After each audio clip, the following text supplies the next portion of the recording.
اعوذ باللہ من الشیطان الرجیم بسم اللہ الرحمن الرحیم اللہم صلی علی محمد و آل محمد۔ قائم ٹی وی کینیڈا کی رمضان ٹرانسمیشن دیکھنے والے تمام ناظرین کو پروگرام عالم آن قائم سے سجاد شاہ جی کی طرف سے السلام علیکم۔ ناظرین کرام، ماہ رمضان بہت بابرکت مبارک مہینہ ہے، یہ اللہ کا مہینہ ہے، مگر اس مہینے میں ایک ایسا واقعہ بھی آتا ہے جس سے ہر مومن کا دل آج بھی تار تار ہے۔ وہ ہے شہادت امیر المومنین وصی رسول برادر رسول امام علی ابن ابی طالب علیہ السلام کی شہادت۔ آپ کی شہادت بھی اسی مہینے میں ہوئی۔ امیر المومنین کی ذات پہ گفتگو کے لیے آج ہمارے ساتھ موجود ہیں ایک جید عالم دین، علمی، مذہبی، ادبی حلقوں کی پہچان جناب مولانا سجاد شبیر صاحب۔ السلام علیکم قبلہ۔ وعلیکم السلام۔ آغا، جب بھی رمضان کی 19، 20، 21 تاریخیں آتی ہیں ہر مومن کا دل غمزدہ ہو جاتا ہے، ہر اس شریف و نسب انسان کا دل غمزدہ ہو جاتا ہے، کیونکہ یہ ایام شہادت امام علی ہے۔ امام علی کی شخصیت یہی کہہ دینا کافی ہے کہ آپ ناصر رسول، داماد رسول، برادر رسول، رسول خدا نے کہا میں علم کا شہر ہوں، علی اس کا دروازہ ہے۔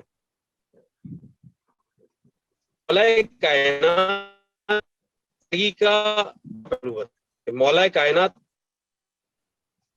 سخی کتنے تھے، جو بیک وقت میدان میں شمشیر کارزار تھی اور اسی طرح علم کے میدان میں سربلند تھی، اور اسی طریقے سے سخاوت، حکمت، دانش مندی، ان سب چیزوں میں ایک شخصیت کیسے اتنی ہمہ صفت ہو سکتی ہے؟ مولا کائنات کی ذات کے اوپر تھوڑی روشنی ڈالی۔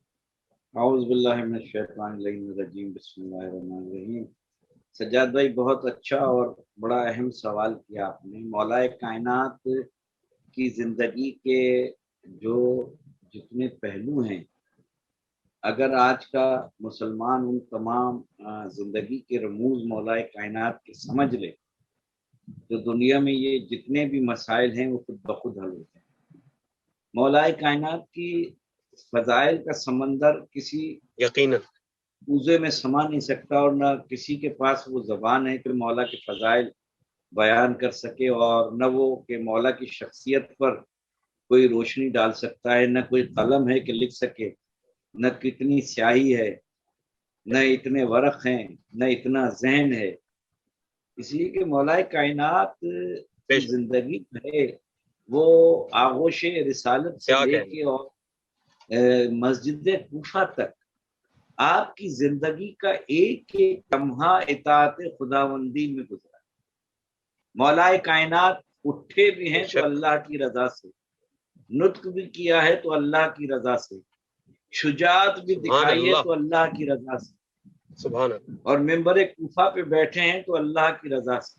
یعنی ہر عمل آپ کا اللہ کی رضا کے لیے۔ کیا کہنا، یعنی جب آپ میدان میں گئے ہیں تو اللہ کی رضا کے لیے، اور آپ کی تلوار وہ تلوار کی وہ 7 نسلیں دیکھ کر پھر جو ہے، یعنی تلوار میں اتنی معرفت تھی مولا کائنات کی کہ وہ 7 نسلیں پہچان لیتی تھی۔ تو آپ مولا کائنات کی سیرت کون بیان کر سکتا ہے؟ تو مولا نے کا ایک جملہ اگر مسلمانوں کو سمجھ میں آئے تو تاریخ تبلیغ کا ہے کہ مولا کائنات جب آغوش رسالت میں آئے ہیں تو یہ تو انہوں نے فرمایا کہ توریت سناؤں، انجیل سناؤں، زبور سناؤں، مگر قرآن سناؤں علی نے کیوں کہا؟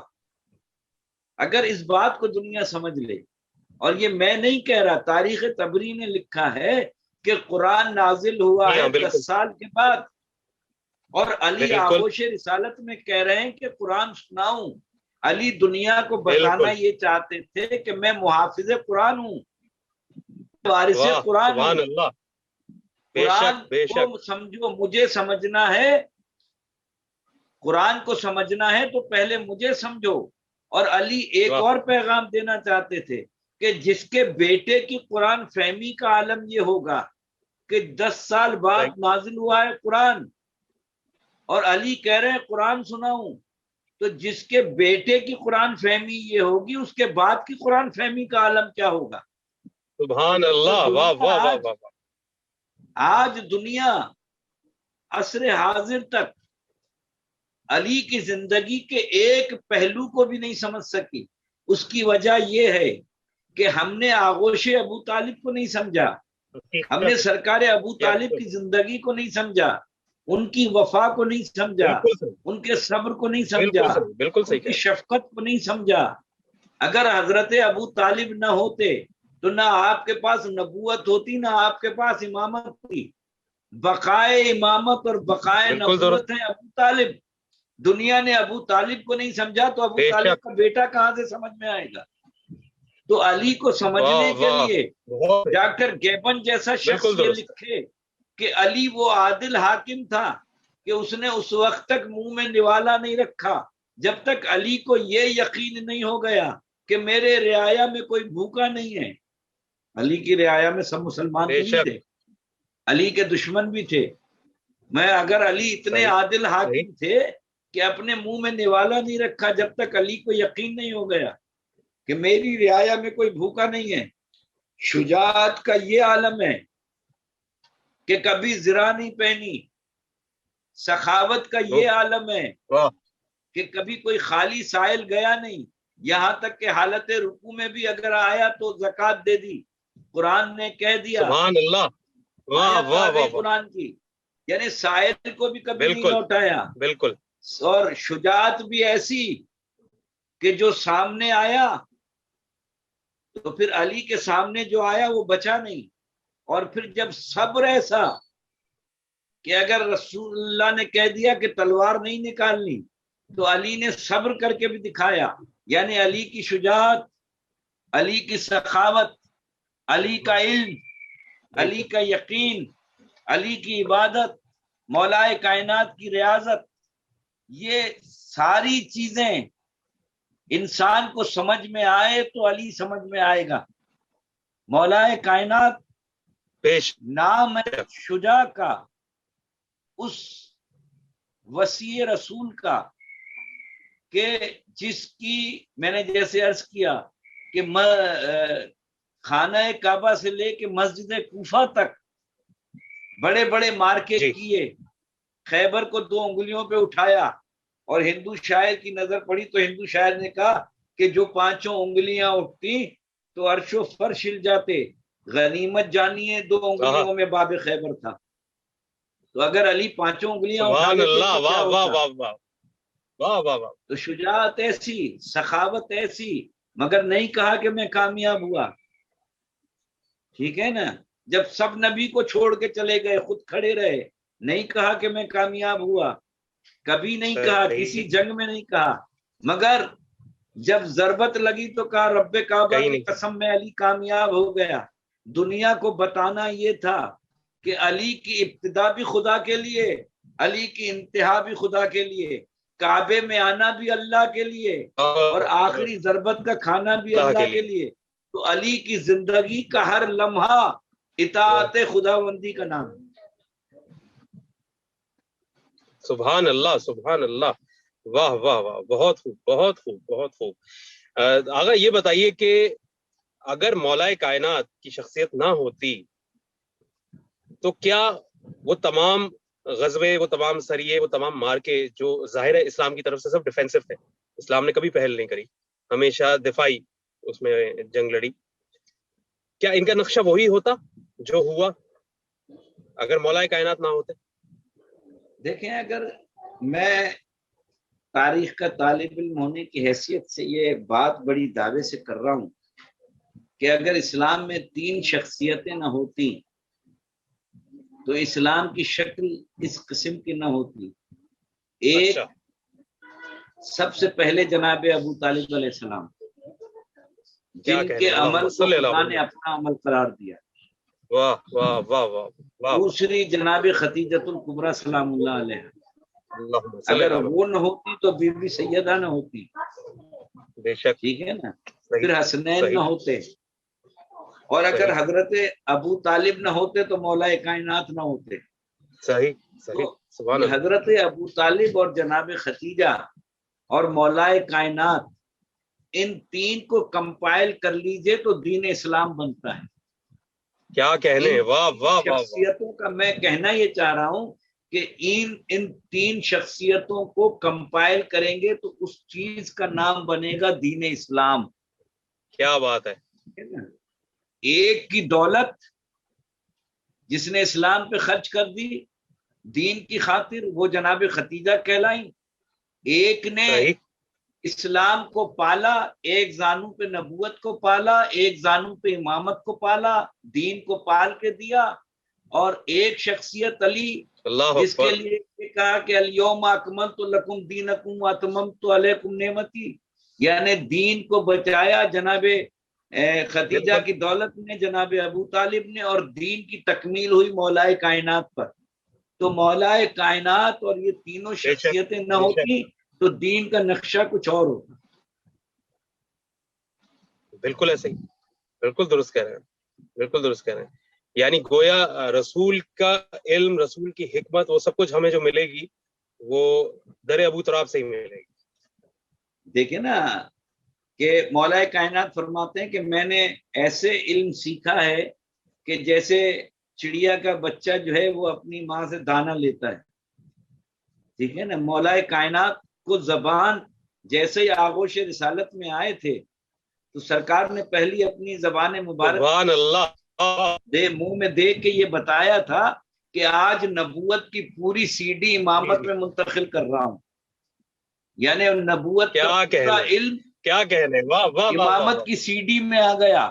اب اگر وہ علی یہ کہے ممبر کوفہ پہ بیٹھ کے کہ حق وہیں پہ آیا جہاں اسے بیٹھنا تھا، میرے لیے مسند قضا بچھا دی جائے تو توریت والوں کا توریت سے فیصلہ کروں گا، انجیل والوں کا انجیل سے فیصلہ کروں گا. کوئی اور حاکم ہوتا تو کہتا انجیل والا آئے گا تو قرآن سے فیصلہ کروں گا، زبور والا آئے گا تو قرآن سے فیصلہ کروں گا. علی نے کہا نہیں، میں انجیل والوں کا انجیل سے فیصلہ کروں گا، زبور والوں پہ قرآن نہیں تھوپوں گا، زبور والوں کا زبور سے فیصلہ کروں گا، قرآن والوں کا قرآن سے فیصلہ کروں گا. جب بھی پوری دنیا کہہ اٹھے گی کہ حق علی کے ساتھ ہے، علی حق کے ساتھ ہے. علی بتانا یہ چاہتے تھے لا اکراہ فی الدین، دین میں جبر نہیں ہے. علی وہ حاکم نہیں ہے کہ توریت والا سوال لے کے آئے تو میں قرآن سے جواب دوں. نہیں، علی کا عدل یہ ہے، علی ایسا حاکم ہے کہ جو جس مکتب کا ہو، جس ادیان کا ہو، آئے مجھ سے سوال کرے. یہی تو مولا سے پوچھا تھا مولا کوئی حسرت؟ کہا میری 2 حسرتیں پوری نہیں ہوئی. کہا مولا کون سی؟ کہا جتنا میں سخی تھا اتنا کسی نے مجھ سے مانگا نہیں، جتنا میرے پاس علم تھا اتنا کسی نے پوچھا نہیں. تو علی کا علم اس کا احاطہ ہم نہیں کر سکتے، میرے مولا کی سخاوت اس کا احاطہ ہم نہیں کر سکتے. آج ضرورت اس بات کی ہے ان ایام میں جہاں مولا کی شہادت کے دن منا رہے ہیں ہم، کہ مولا کے علم سے استفادہ کریں، مولا کے صبر سے استفادہ کریں، مولا کے یقین سے استفادہ کریں، مولا کی شجاعت سے استفادہ کریں. آپ کے پاس تو کردار موجود ہیں، ایک نہیں 12 علی ہیں آپ کے پاس. ایک علی ہے آپ کے پاس 12 علی، جن کا کردار بھی ایک جیسا ہے، جن کا اوصاف بھی ایک جیسا ہے، جن کا چلنا بھی ایک جیسا، جن کا نطق کرنا بھی ایک جیسا.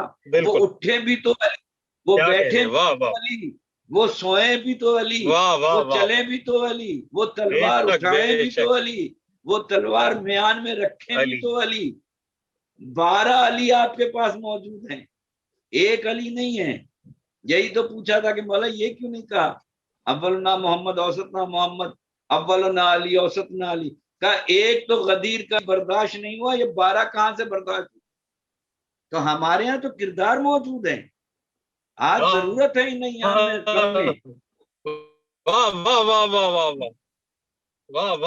ضرورت ہے کہ ہم استفادہ کریں مولا کے یقین سے، مولا کی عبادت سے. کیا آج دنیا کو یہ پیغام نہیں دیں گے کہ وہ علی جس نے جس کے آگے کوئی مد مقابل سامنے نہیں آیا. وہ علی اگر اس کو نماز میں تیر لگ جائے پیر میں تو کہیں کہ نماز کے وقت ابو طالب کے بیٹے کے پیر سے تیر نکال لیں گے. اللہ اکبر. علی جیسا شجاع، مولا جیسا بہادر، مولا کائنات جیسا جری، مگر جب نماز میں ہے تو پورا جسم کانپ رہا ہے. پیغمبر نے پوچھا مولا آپ کا جسم کانپتا ہے؟ کہ یہ نہیں دیکھتے میں کس کی بارگاہ میں کھڑا ہوں؟ کیا معرفت الہی. مولا کائنات آداب عبادت سکھا رہے ہیں، آداب زندگی سکھا رہے ہیں، بے شک آداب یقین سکھا رہے ہیں، بے شک نفس کا محاسبہ سکھا رہے ہیں. سکھا رہے ہیں. وہ ابو طالب کا بیٹا آج سکھا رہا ہے آپ کو. آج کے دن تجدید عہد کا نام ہے مولا کائنات. کیا بات کہ مولا کائنات بے شک کی عبادت، مولا کائنات کا صبر، مولا کائنات. میں کہہ رہا ہوں سجاد بھائی کہ پورے دن گزر جائیں ہم مولا کائنات کی زندگی کے ایک گوشے پر روشنی نہیں ڈال سکتے. ہماری اوقات نہیں ہے کہ مولا کائنات کی زندگی کے ایک پہلو پر ہم روشنی ڈال سکیں. بالکل ایسا ہی، بالکل ایسا ہی. آغا میں چاہوں گا کہ پروگرام کو اختتام کی طرف لے جاتے ہوئے آپ ہمیں وہ منظر بیان کریں جب مولا کائنات اپنے گھر سے مسجد کوفہ کے لیے گئے اور ایک شقی نے آپ کے اوپر زہر میں بجھی ہوئی تلوار سے وار کیا. سجاد بھائی سب سے پہلے تو جناب بی بی ام کلثوم کے ہاں آپ نے افطار کیا اور دسترخوان بچھا اور شہزادی سے آپ نے فرمایا کہ آپ نے کبھی بابا کو ایک وقت میں 2 غذا کھاتے دیکھا ہے؟ اللہ اکبر. شہزادی چاہتے ہیں کہ نمک کو ہٹا لیں مگر آپ دودھ کو علیحدہ کر دیتے ہیں، نمک سے افطار کرتے ہیں اور اپنی داڑھی پہ ہاتھ پھیر کے کہتے ہیں حسن آج کون سا رمضان ہے؟ جب مولا نے بتایا کہا بیٹا چند ہی دن رہ گئے ہیں، تمہارے باپ کی داڑھی خون میں رنگین ہے اور وہ وقت آیا شب ضربت کا، آپ پوری رات عبادت الہی میں مشغول ہیں. کبھی گھر کے باہر جاتے ہیں آسمان کی طرف دیکھتے ہیں اور وہ وقت آیا جب صبح کا وقت آیا اور آپ چلے، مرغابیوں نے آپ کا راستہ روکا. آپ نے امام حسن کو بلا کے کہا کہ بیٹا یا تو ان کا خیال رکھنا یا ان کو کسی اور کو سپرد کر دینا. آپ جب مسجد کوفہ کی جانب چلے ہیں یقیناً آپ گئے ہوں گے، وہ گھر مولا کا آپ نے دیکھا ہوگا جہاں سے مولا مسجد کوفہ کی طرف گئے تھے. کنڈی نے آپ کا راستہ روکا مگر آپ چلے. یہ آج علی کی آخری نماز ہے دنیا میں، علی چلے ہیں اور جب چلے ہیں مسجد کوفہ میں ابن ملجم اوندھا لیٹا ہوا ہے، خون میں زہر میں ڈوبی ہوئی تلوار ہے. آپ اٹھاتے ہیں اٹھ، جس مقصد کے لیے آیا ہے اسے حاصل کر. مولا کائنات گلدستہ اذان پہ آتے ہیں، آپ نے اذان دینا شروع کی، اذان کے بعد آپ گلدستہ نماز پہ آئے. اب وہ وقت آیا جب علی نے سجدہ کیا اور شقی نے زہر میں بھری تلوار آپ کے سر پہ ماری. انا للہ و انا الیہ راجعون. مصلی خون سے رنگین ہو گیا. امام حسن نے آپ کو گلیم میں لپیٹا اور لے کے چلے. تھوڑی ہی دیر دور چلے تھے، کہا بیٹا حسن میرے دوستوں سے کہہ دو چلے جائیں. مولا نے کہا بابا یہ تو آپ کے دوست ہیں. کہا میں نہیں برداشت کر سکتا کہ زینب کلثوم کی آواز کسی نامحرم کے کان میں جائے. میں کہوں گا مولا یہی بی بی ہوگی، 61 ہجری ہوگی، کوفہ اور شام کا بازار ہوگا. مولا کو لایا گیا. ہاں بس وہ منظر قائم ٹی وی کی توسط سے پیش کر دوں. ہاں شہزادی زینب آپ نے ابھی افطار کیا ہوگا، ٹھنڈ پانی بھی پیا ہوگا، آپ نے افطار بھی کیا ہوگا. کوئی جناب زینب و کلثوم سے پوچھے وہ بابا کو رو رہی ہیں، نوحہ گناہ ہے، بھیا طبیب کو بلاؤ. مولا نے وصیتیں کرنی شروع کی. بیٹا بیٹا اس نے مجھے ایک ضربت ماری ہے، بہتر ہے کہ معاف کر دینا، اگر قصاص لینا ہو تو ایک ہی ضربت مارنا۔ ہاں بس شہزادی نے کہا بھیا طبیب کو بلاؤ۔ طبیب کو بلایا گیا۔ اب طبیب پر مولا حسن کی نظر ہے، مولا حسن پر شہزادی زینب کی نظر ہے۔ طبیب نے زخم کو دیکھا، کلام نہیں کیا، باہر آیا، امامے کو پھینکا، کہا انا للہ و انا الیہ راجعون، چند گھنٹوں کا مہمان ہے مولا، اتنا کاری زخم ہے۔ وہ وقت آیا جب مولا لے کے چلے، مولا حسن آپ کے جنازے کو لے کے چلے، تدفین کے بعد واپس آ رہے ہیں، دیکھا کچھ فقیر بیٹھے ہوئے رو رہے ہیں۔ میرا مولا حسن بیٹھ گیا، کہا رونے کا سبب کیا ہے؟ کہا ایک شخص آتا تھا جو رات کو خاموشی سے ہمارے سرانے روٹیاں رکھ کے جاتا تھا، مگر آج 3 دن ہو گئے اس نے روٹیاں نہیں رکھی۔ مولا حسن نے پوچھا کبھی اس نے نام نہیں بتایا؟ کہا نہیں، وہ خاموشی سے آتا تھا، روٹیاں رکھ کے چلا جاتا تھا۔ مولا نے رو کے کہا وہ میرا بابا تھا، میرا بابا اب دنیا میں نہیں رہا، انا للہ و انا الیہ راجعون، رخصت ہو گیا مولا، میرا مولا رخصت ہو گیا، انا للہ و انا الیہ راجعون۔